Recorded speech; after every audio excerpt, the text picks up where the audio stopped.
everybody. Welcome to this episode of the Steve and Dan Show. I'm Steve, that's Dan, and our special guest today, Hello. Amy Taylor.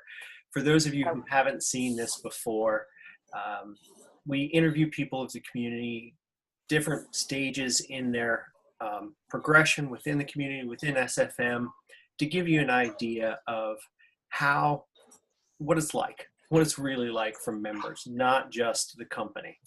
So my story, I'm a husband, father, entrepreneur. I've started and grown several businesses over the years, and I always love doing that. I love that challenge. I love building things, creating things, starting a business. But I was ultimately going after the freedom of having more time with my family. And I found out that I really didn't get that. I get a decent income, have some flexibility with my schedule, but I never really got the freedom with my family that I was looking for. Clients seemed to live my life. So I went searching for a better way, and that's when I came across the SFM and, just decided to pursue that path, and I'm really, really glad I did. Dan, do you want to introduce yourself before we get to Amy? I would love to. Thank you, Steve. So Dan Holloway, come from a career in corporate software sales before I started in online business, and was basically working 70 hours per week, feeling unfulfilled, earning good money, but ultimately not being able to live, the kind of life that I wanted to live. And my big wake up moment was realizing that anytime I had an income goal in the past, whether 30K, 50K, 100K, whatever, as soon as I got near that goal, nothing would really change. And so I was sitting there with like these goals of, £250,000 in big London software companies, thinking that would change my life and everything would be great. And when I suddenly realized that actually nothing would change, I knew that I had to go down a different route and do something different. That was when I discovered SFM. That was when I got started in online business.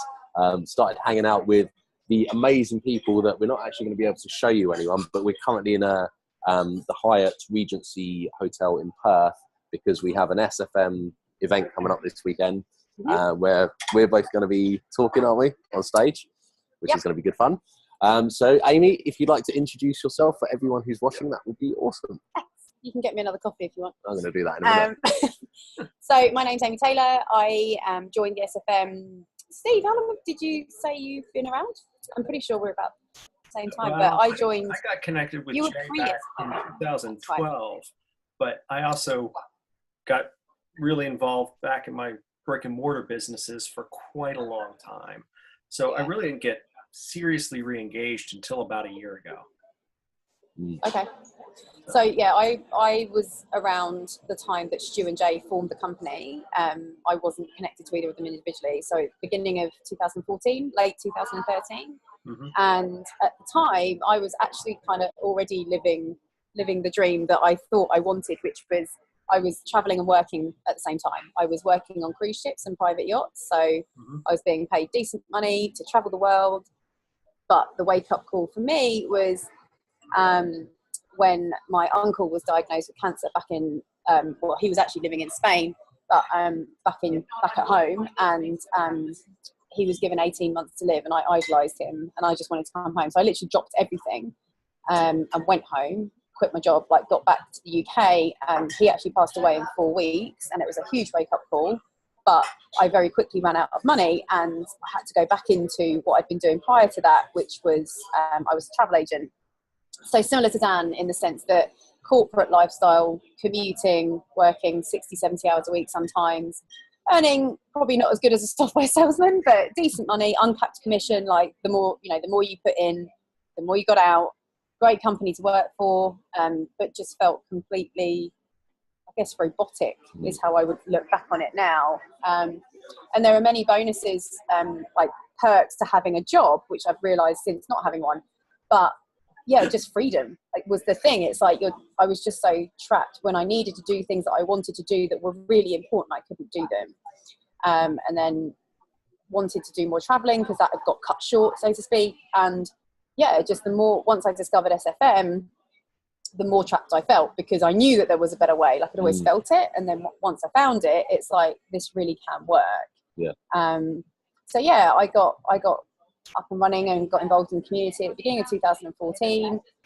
It got me out of my job 18 months later. So I've been full-time online, or I say full-time, I work less hours, but completely online, not working in a corporate job Main source since of income. the main source of income since mid 2015. Yeah, it's been quite the journey, but I'm sure you'll ask me other questions that will Yeah. get to Well, different parts of do that. you remember, so kind of a traditional career path, somewhat, Yeah. when you made the transition over. So did you go searching specifically for some sort of online business or for some sort of online job? Do you remember what you were searching for? What made you find this? Well, no, actually, I wasn't. I was more the social media route. It was an ad that I clicked on, but I had already done a couple of years before I got started. I went through a breakup and I had a bit of money, and I went on one of these property investment seminars, and in the space of 6 months, I bought 2 investment properties with very little money, learnt, these property investment weekend workshops are designed to educate you, but obviously with a view to buying into mentorship and courses, which I have a much bigger appreciation of now. But what I learned there was leverage. And we come from a generation, I think, where a lot of people think property is safe as houses. And, property is always a great thing to invest in. And Robert Kiyosaki talks about leverage in different ways. But what I discovered when I stumbled across a video on Facebook that led me into SFM was that the internet has just as many opportunities and bigger and better opportunities to have that leverage, but with even more freedom. Because even property, real estate for the Americans among us, you still need to trade a certain amount of time to manage things. It's still real world bricks and mortar business, as it were. And over the long term, property's given me opportunity and leverage, but in terms of actual geographic freedom and time freedom, the online world really does give you that, truly. And that's what I realised, because I bought these 2 properties and it was just taking too long to generate cash flow, and there was a lot of admin. Yeah. And there's a lot more liability. I spent a lot of time in the real estate world as well. And the liability that you have as well. I don't mean like slip and fall, somebody getting hurt. I mean, you got an empty property, you still have to pay for it, even when you don't have income coming in. Roofs. Yeah, you can't just turn it off. Yeah. So I think in answer to your question, I think I wasn't searching, but I imagine I was probably being targeted by advertising aimed at property investors who were coming across the same pain points. Yeah. Who understand leverage and investment and want to do something bigger and better and get their money working for them. But I think when you first get into property, you don't really realise the bigger picture of that.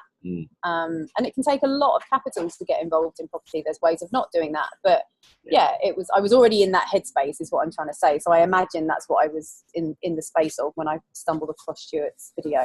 So can you remember that? So when you stumbled across Stuart's video, was there a distinct point when you realised that the route you were going down with property was not going to give you everything you wanted, and you decided that, you know what, online business is the way to go? Because there must have been a changeover point where you're doing property and then you're kind of like looking at this thing, but you're still stuck, going down the path that you're going down. Can you remember what made you decide, you know what, I'm not going to do property anymore, I'm going to go 100% online business? Yeah, I think it was interesting because the video I saw was Stuart talking at a seminar with a number of other speakers who had their own products, and it was a segment that he did, and it was a video that I don't think many other people in our community have seen, because he doesn't use it as much, and maybe he was just testing it, I don't know, but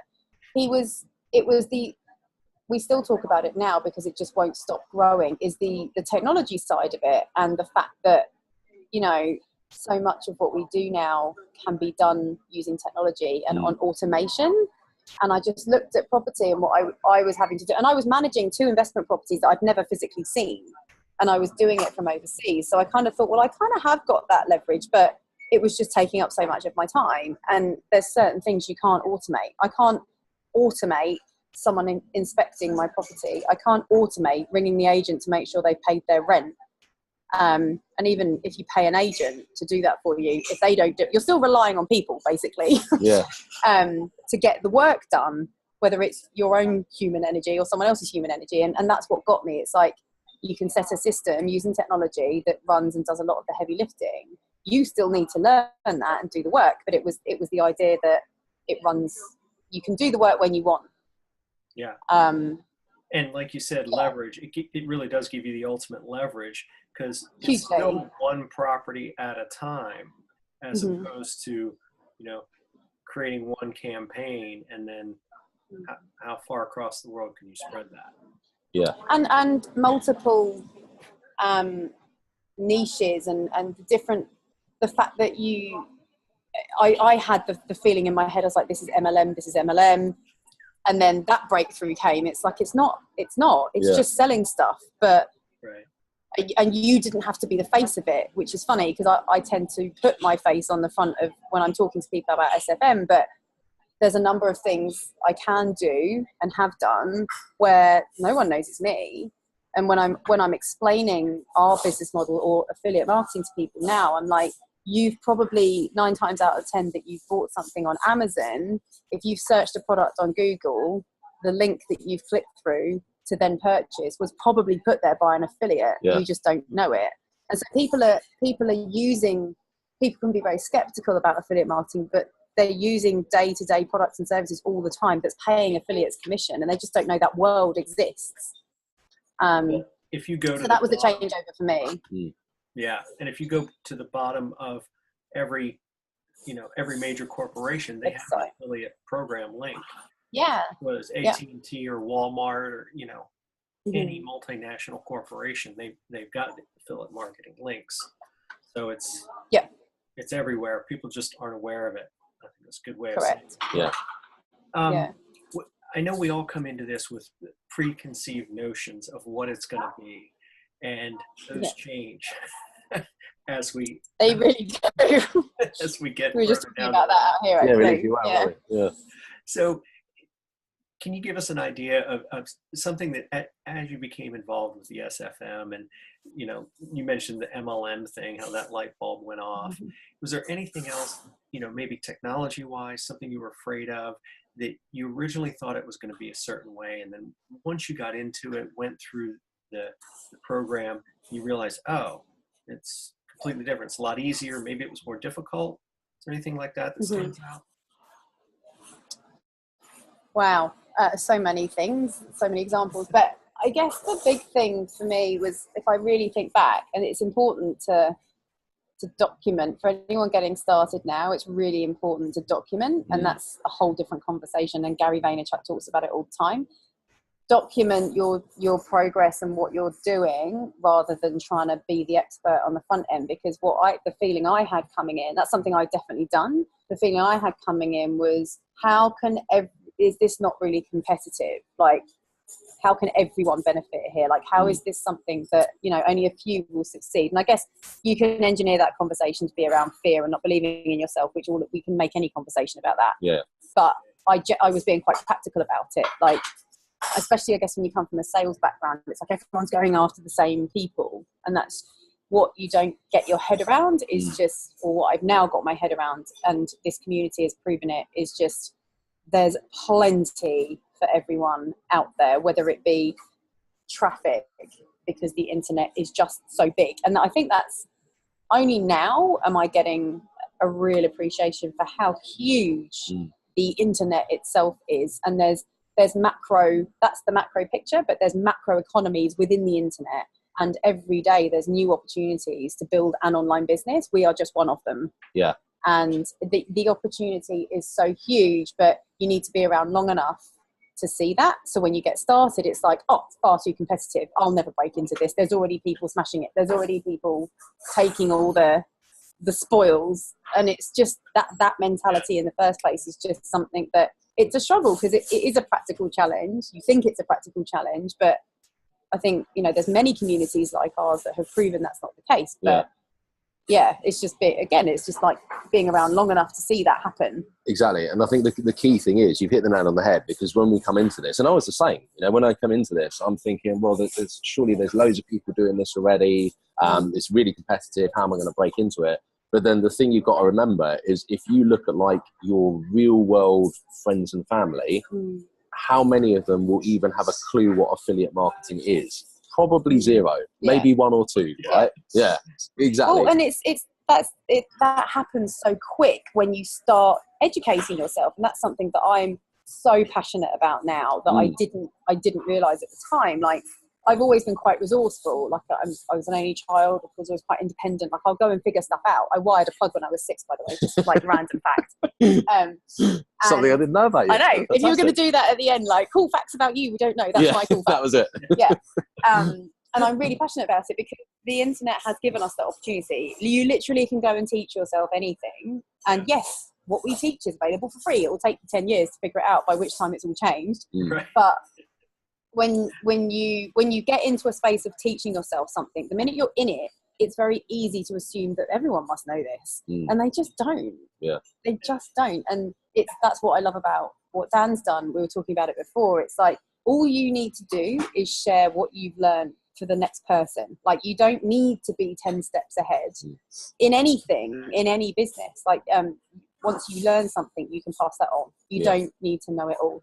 And I think that the internet and the social economy that we have has just given everyone that opportunity to learn and teach and pass it on. And that's a great culture to be a part of. And particularly the SFM community, there's not that feeling of competition. To go back to what I said before, that was my biggest challenge, or one of my biggest challenges. And I think this environment has really shown me that there is enough for everyone, and everyone's willing to help everyone get there. And that's the magic of what I've experienced with SFM. Yeah. Yeah. And that's for sure. a place that I've always come from, is that there's always enough. When I was in real estate, I taught people to be my competition, and they never were. You know, it's just, there's always enough for everybody. So you touched on the community a little bit. Was it easy for you to make the transition into the community? Because when you come from sales, there's always kind of that, you know, this is my thing. I've got my secrets. I've got my clients, as opposed to, hey, let's all work together. How was that transition for you? The community is very different now to what it was when I started. It was much smaller. You know, Stu and Jay were doing everything. Honestly, it's hard to remember, because it's become such, like, it's become my social scene in such a huge way. Like, I've traveled a lot, I've moved around a lot, but such a huge proportion of my very close friends now over the last 3 or 4 years have come from this community. So I don't even think of it as a separate thing now. So ask your question again specifically. I'll try and be a bit more hands-on, like tangible. Was there, did you have a difficulty making the transition from that competitive environment, the corporate environment, to a bit more collaborative environment that the SFM is, where you get people who are willing to share what they know, walk alongside you, as opposed to guarding, you know, that competitive.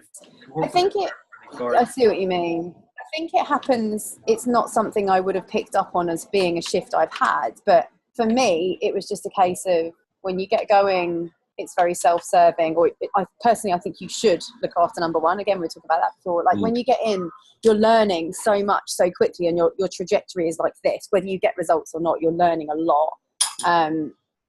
And I think I started getting results, a bit like this one now. Like, as soon as you get results and people start coming to you, you're like, what? And then it kind of just happens organically.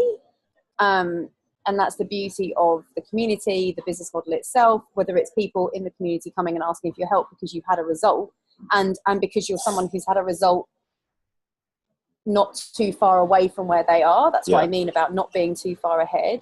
The minute you realize, like, if you haven't realized that you can help someone else, you then realize that you can, you learn that. And it's, so that kind of that transition kind of happens organically, I think. Whereas in the corporate space, it really is like, it's whether or not I keep my job, if I perform. So my work, I've only got 1 or 2 people in my life, friends that I made through jobs I had, that I can genuinely say are friends. And when we were working together, we probably weren't as close as we are now, because it's whether it's meant maliciously or not, you're at work for a certain purpose, and that's to serve yourself. Whereas when you're in business for yourself, yes, it's for you, but you can't make it work without other people. Yeah. It's such a contrast, isn't it? It's such a contradiction in so many ways, but for me, it just happened organically. Like, I learned stuff, I got results, and I could have just buried into that, but it's that learning curve of, oh, it's actually quite satisfying or fulfilling to help other people. Yeah. Whereas in your job, it's like, you've got to help someone else because it's your job. Like, they're the customer. I've got to help this person because that's how I get paid. Yeah.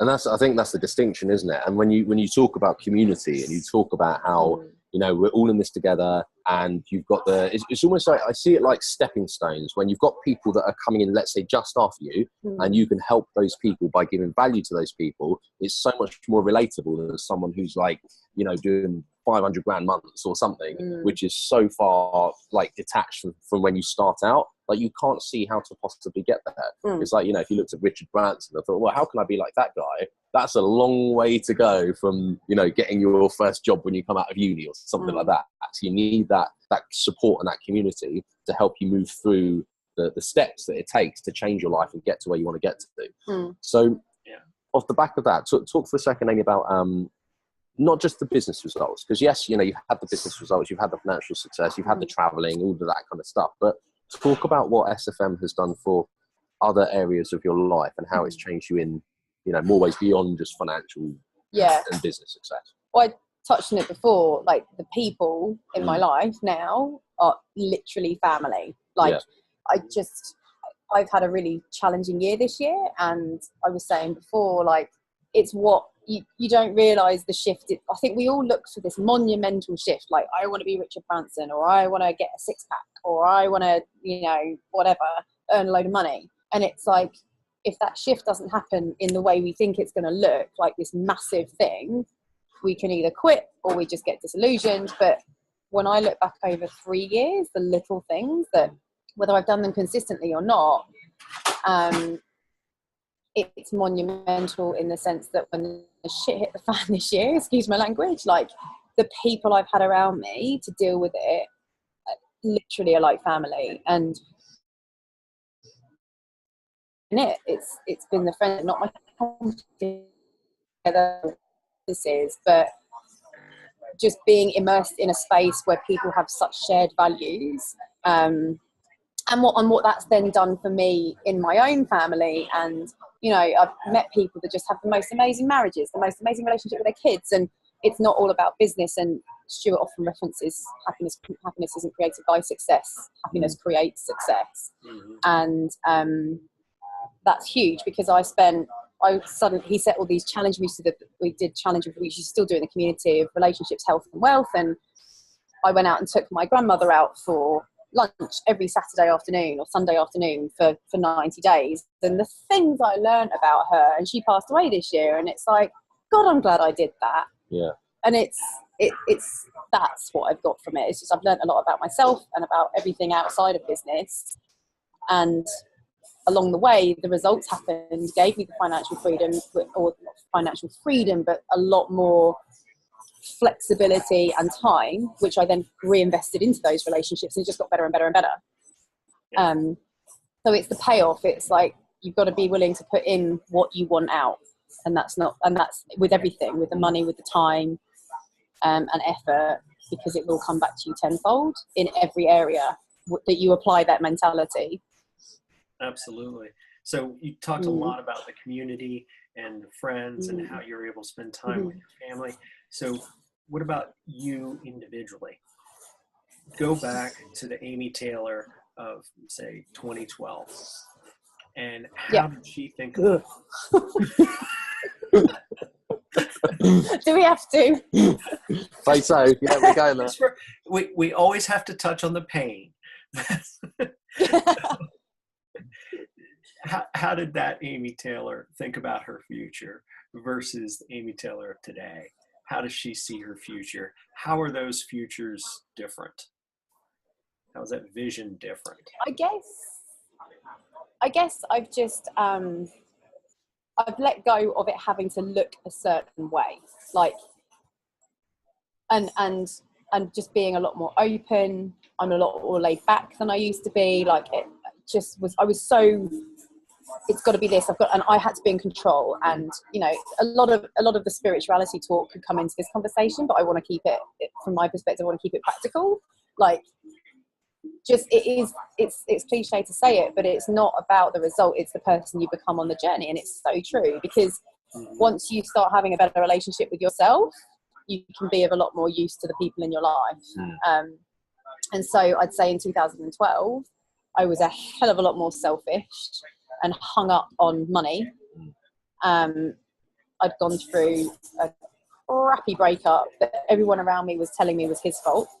And I've learned to take a lot of responsibility for a lot of things in my life. And I look back at what was going on then, like having full responsibility, I think is a huge lesson. When you can own everything about what your life looks like, it's a lot easier, actually.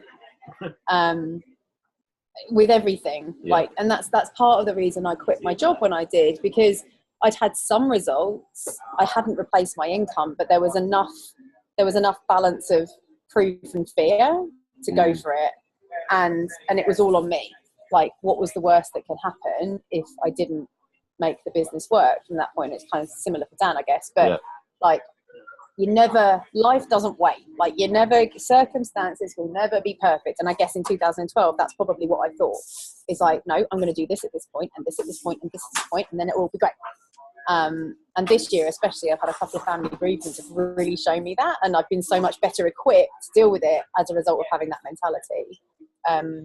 Anything is possible. Decide what you want, make it happen, but don't get so attached to the detail of what it's going to look like. Because there's things that have shown up this year that I would have set out to do, but what's happened in between is absolutely not what the path was going to be. I think you've hit on two really key points there. It's the point of taking ownership and responsibility of everything in your life, because there's so many people that we talk to, and I know that you'll get the same, right? People that are maybe looking to get started, but they're still in that place where it's like the victim mentality. I need proof. Or guarantee me something. It's like there's death and no taxes. guarantee in life. It's like if you go to the gym, you say, well, okay.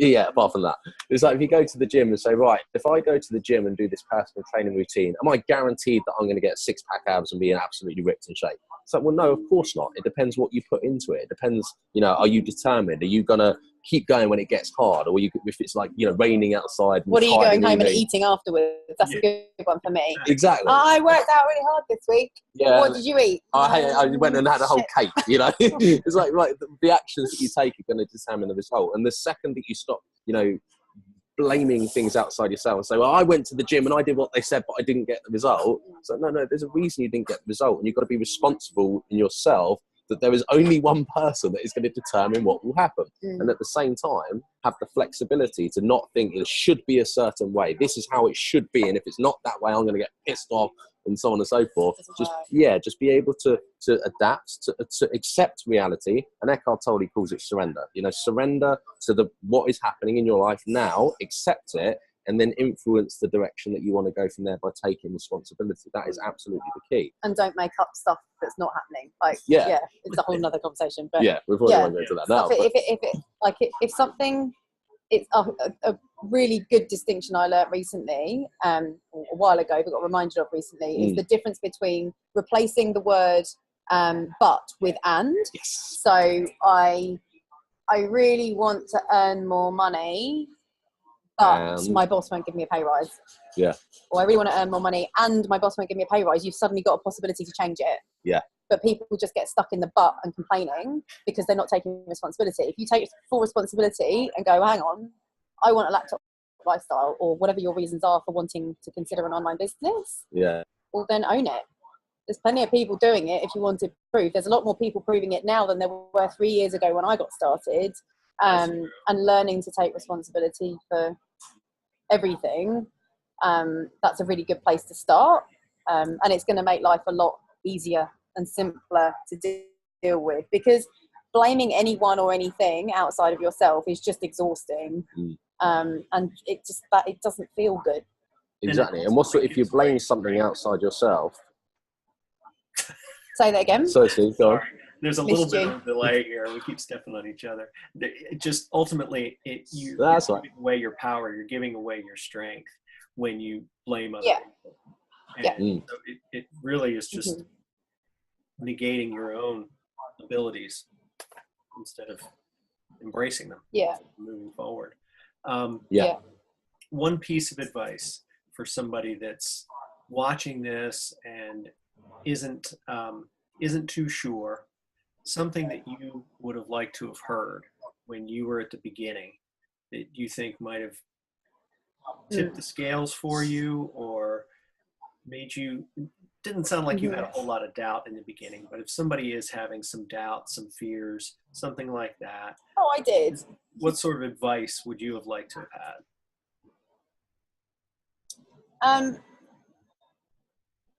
It's kind of wrapped up in the same thing, but two different things. Is really, really go to town on learning the definition of authenticity. And that's a feeling, by the way. It's not, it's a feeling and a way of being, I think.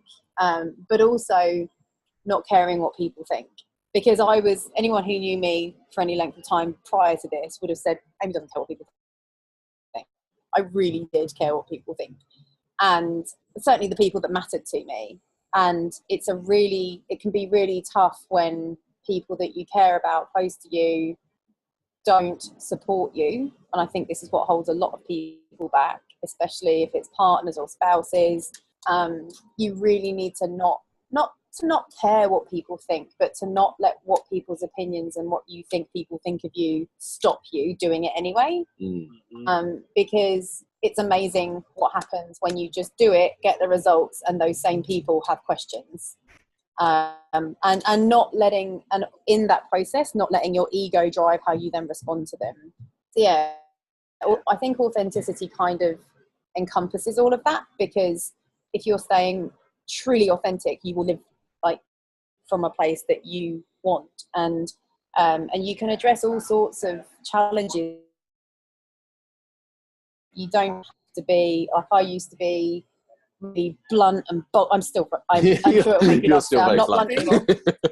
It's coming from a place of like address. Is it Sammy Taylor we're talking about? I don't know. Authenticity is probably the thing that I feel most comfortable encompassing all of that with, because you really, once you address that relationship with yourself, addressing relationships with anybody else is just a done deal. It's not easy, but they are the things that will hold you back. It's that voice in your head, and that's your relationship with you. So sure. Really, if someone's watching this and they either haven't joined SFM or they have and they're still doubting whether or not it's for them, just sit down and have a chat with yourself. Like really, just be authentic about your reasons for being here now, because they're not going to go away. You might go and find something else as a business model that works better for you, but your reasons for wanting something, be authentic about it. Like we've been talking about going on stage at our event on Saturday. I nearly didn't want to go. I didn't want to be on stage because I'm like, I really want to be authentic about why I'm going to get up on stage. Is it because I want to be up there on stage with everyone looking at me? Or is it because I really, really want to share something that I think will help someone? And as of this morning, I did not know. And that whole thing is something that you never stop doing. It's like, be honest about your motivations for doing something or not doing something. And if you're not going to take the plunge with something you've found out about, you're curious because your spouse or your friends are not supporting you. I don't know what that looks like, but it's sad when it's someone else's opinion. It doesn't mean you can't make it work. It is going to create challenges in your relationships, I'm sure, but that's part of the journey. And it makes me sad when people dismiss things because they're not being authentic about, I've got this far and I'm not going to keep going because I can't be authentic about it. I can't do videos. I can't talk to my family about it because they're going to shoot me down. Fine, don't talk about it then. But that is all falls under the umbrella of authenticity. So I'd say to someone, go and read as many books as you can on being authentic and being vulnerable and just finding yourself, which we're getting into the spiritual stuff, but it's true. Like if I look back, my progress would have been a lot quicker if I'd learned that sooner. It's so important, isn't it? Getting that awareness and that authenticity. Because the way that I saw it was when I realised that my corporate career path, right, the route that I was going down, when I realised that did not want to live that life and get to retirement having given up everything for somebody else and not been able to do any of the stuff that I wanted to do. Because the worst thing in the world would be having regret, would be getting to that point and thinking, why didn't I do it, right? And like you say, if you can be authentic and truly decide, am I actually prepared to live my life down the path that I'm going? Because if the answer is no, if that's not something that you want to do, then you have no choice but to change. It's as simple as that. And if you tap into that and like the fear of judgment stuff, you're so right. If somebody will stop changing their life because of what somebody else thinks, no matter how close that person is to them, it's so sad, because the only inevitable outcome is regret. There will reach a point where you either regret that you didn't make that choice, where you resent the person who lose.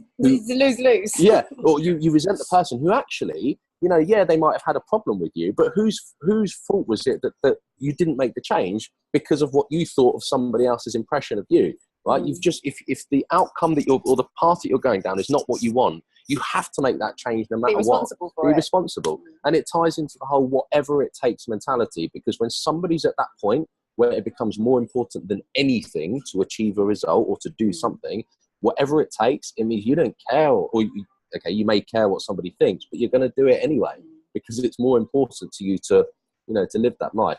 And like you said, it's so amazing once you start getting that result and once you start showing that you are committed to this, how people's opinions change very quickly. They go from, that's stupid, you shouldn't do that, that's crazy, blah, blah, blah, into, oh, okay, you are actually serious about this. It's, Justin talks about this all the time. It's, one of our mentors in SFM, he's so right. It's like every bit of communication that comes out of someone's mouth is ultimately a reflection of what's going on in themselves. Like if they try and put you off doing this or anything else that you might have a desire to go and pursue, it's a throwaway comment that they're not thinking about it 5 minutes later, but you are. Like, who's losing?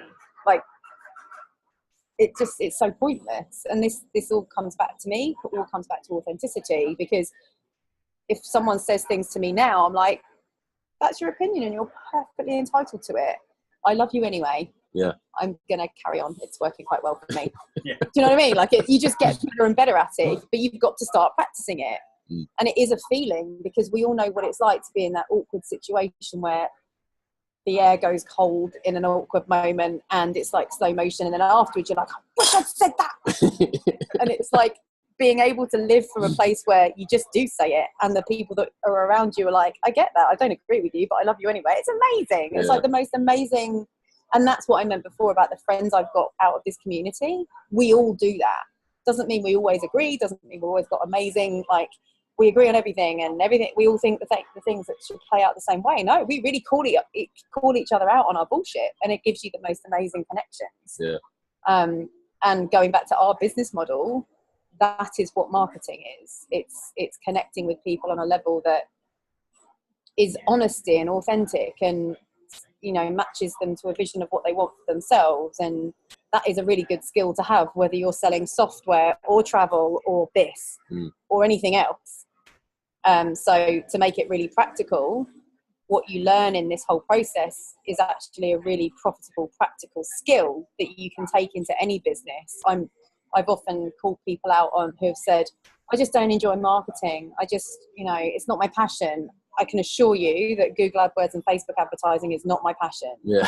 But it's a skill set, or even as a mediocre skill set, it's something that you're going to need if you find your passion business.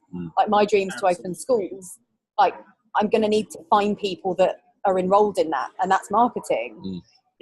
So it's only attraction marketing, whatever you want to call it. Being honest and authentic is the only way you're going to get what you want long term anyway. The less authentic you're being, the further or longer it's going to take you to get to where you think you want to go in the first place. Yeah, absolutely. You'll either attract the wrong people, you'll have the wrong relationships, or you've got to be authentic. And I keep hearing the term comfortable in your own skin, know yourself, genuine. Whenever you say authentic, I hear these other words as well. And it was interesting what you're talking about marketing, because that's part of what really drew me to the SFM DEA, is that I realized in all of the other businesses that I had, it's not that difficult to sell software, to build houses, to sell real estate, to still travel, whatever it is, when you've got eager customers coming in the front door. The actual work of any one of those businesses or any other business isn't that difficult. It's getting customers. It's even better when they like you and you like them. Yeah. Like that's what's amazing. Like when you do it authentically, like Stuart's always said, he wanted to build a company where he would hang out with his customers at the bar. That's exactly what we do at every single event that we have here. Yeah. He's a really good marketer. What time is it there? Oh, it's currently 10:52. So 10:52. yeah, we're not quite thinking about the bar just yet. Maybe 12 hours, maybe less. I don't know. We'll see. Steve, any final questions for Amy from your end, bub? No, I think it's been great. I love your take on being authentic and encouraging people to dive into that early on. I completely agree. That's really important, and I know for myself that's something that I've struggled with, is being the authentic me. It's not easy. It's really not easy. Yeah. Especially when you're making a decision to do it as a grown-up. Like you've already spent a long time practicing being the way you are. Yeah. So go out and teach your kids to be authentic, because they've got a lot less crap to undo. Start out being authentic, right? Exactly. They go down the street dancing. End up being a certain whatever way, they want to do. They lay down in the middle of the store. They're totally authentic. It's the world down. Yeah. So moral of this call is, if you want to lay down on your back in the middle of a store, go do it. That's fine. Amy Taylor told you to do it. Yes. Why not? Sure. Oh, I love it, Amy. Thank you so much for joining us. You're welcome. Really appreciate it. Fun. Good chat. As always. So we're gonna crack on, probably do some more networking, spend some time with some of the people here. The bar. They're not going to the bar. It's 11 in the morning. Okay. It's not happening. One more hour till it's PM. Okay, fine. It's 10 o'clock at night here. Just pretend you're here. Well, You've got a Corona there, haven't you? You've got a Corona somewhere down there. Look, Steve's cracking on. Awesome. Good man. Right, Steve, thank you, bud. Thank you. You're welcome. Really appreciate it. Yeah, for sure, my friend. Until next week, we'll be here with another Steve and Dan show. I may be in the Philippines, so we'll see how that goes with the internet connection. I know, it just sounds terrible. But otherwise, thank you so much for watching, guys. Really appreciate it. And we will see you next week in another episode. Bye for now. Bye.